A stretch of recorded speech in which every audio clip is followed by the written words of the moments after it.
यहूदी धर्म के इतिहास में एक्सोडस एक महाकाव्यात्मक अध्याय है जो मानव मुक्ति का प्रतीक बनकर बाद में तीनों प्रमुख धर्मों यहूदी, ईसाई और इस्लाम पर गहरा प्रभाव डाल चुका है। यह कथा मूल रूप से इस्राएली लोगों की मिस्र में लंबे समय तक चली दास्ता से मुक्ति की कहानी है, जिसमें पैगंबर मूसा ने उन्हें स्वतंत्रता के मार्ग पर अग्रसर किया था। लगभग 3000 साल पहले याकूब या जाकोब के वंशज इस्राएली लोग अकाल के कारण कनान क्षेत्र से मिस्र चले आए। उनके आगमन से शुरू में मिस्रवासियों को कोई समस्या नहीं हुई, बल्कि यूसुफ याकूब के एक पुत्र फरो के राज दरबार में एक प्रभावशाली अधिकारी के रूप में कार्य करते थे। यूसुफ के प्रभाव से इस्राएली लोग मिस्र में सुरक्षित रूप से बसने लगे, लेकिन समय के साथ एक नया फारो सत्ता में आया जो यूसुफ को नहीं जानता था और इस्राएली लोगों की बढ़ती जनसंख्या से भयभीत हो गया। राजकीय आशंका थी कि भविष्य में वे मिस्र के शत्रुओं के साथ मिलकर विद्रोह कर सकते हैं। इस भय से फरो ने आदेश दिया इस्राएली लोगों को दास बना दिया जाए। इसके बाद शुरू हुआ लंबा दास्ता का युग। इस्राएली लोगों को दिन रात मेहनत करके ईंट बनाने, महल निर्माण करने और फरो के साम्राज्य को खड़ा करने के लिए मजबूर किया गया। उनके जीवन में स्वतंत्रता का कोई स्वाद नहीं था, केवल मेहनत, पीड़ा और अमानवीय उत्पीड़न था। फरो की क्रूरता इतनी बढ़ गई कि उसने आदेश दिया इस्राएली लोगों के सभी नवजात पुत्रों की हत्या कर दी जाए, ताकि भविष्य में उनकी जाति मजबूत न हो सके। ठीक इसी भयावह समय में मूसा का जन्म हुआ। मूसा की मां ने अपने पुत्र का जीवन बचाने के लिए उसे एक छोटी टोकरी में रखकर नाइल नदी के जल में बहा दिया। चमत्कारिक रूप से उस शिशु को फरो की पुत्री ने पाया और उसे राजमहल में ले जाकर अपने पुत्र के रूप में पालन पोषण किया। मूसा राजकुमार की तरह विलासिता में बड़े हुए, लेकिन जब वे वयस्क हुए तो उन्होंने अपने लोगों का दुख देखा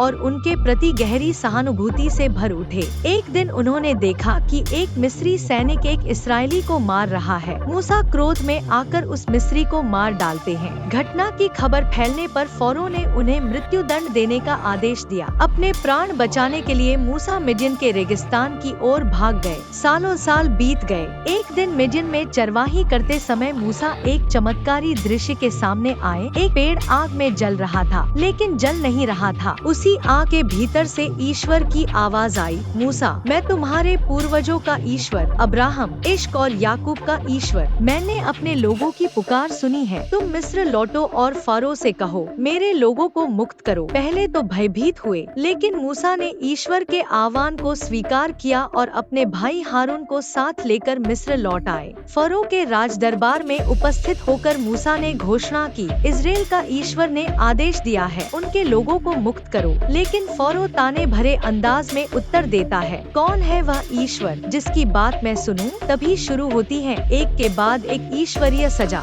जिसे इतिहास में 10 प्लेग्स के नाम से जाना जाता है। पहले नाइल नदी का पानी खून में बदल जाता है, फिर मेंढकों का प्रकोप आता है, धूल में पिस्सू पैदा होते हैं, शहरों में मक्खियों का झुंड फैलता है, पशु मरते हैं, लोगों के शरीर में फोड़े उभरते हैं, आग मिश्रित ओले गिरते हैं, टिड्डियों का झुंड फसल नष्ट करता है, 3 दिन का अंधकार छा जाता है और अंत में सबसे भयानक प्लेग होता है। मिस्र के प्रत्येक घर में पहला पुत्र मर जाता है, लेकिन इस्राएली लोगों के घर सुरक्षित रहे, क्योंकि उन्होंने ईश्वर के निर्देशानुसार अपने दरवाजों की चौखट पर भेड़ का खून लगा रखा था। यही घटना बाद में पासोवर उत्सव की शुरुआत करती है, जिसे आज भी यहूदी लोग मुक्ति की स्मृति में मनाते हैं। अंतिम प्लेग के बाद फरो टूट जाता है और इस्राएली लोगों को छोड़ने के लिए तैयार हो जाता है।